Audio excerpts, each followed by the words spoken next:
ben de formuna geçiyorum.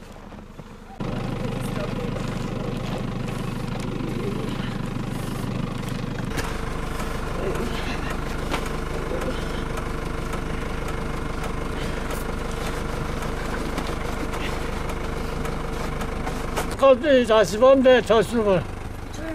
Deve sağ olsun. O bizim görüşüm açıktı yani. Görüşüm yok bizim köyde. Ne yapalım? Kışınca bir müddet kalıyormuş. Bir ayda böyle. Savaşı aşağı kapanıyor. Ne yapayım? Biz de dava verdik. Saat 12'de daha geldi bizim gazete. 12'den sonra evimize geldi. Hastanemizi aldı. Hastaneye gidiyoruz. Allah razı da sağ olsun.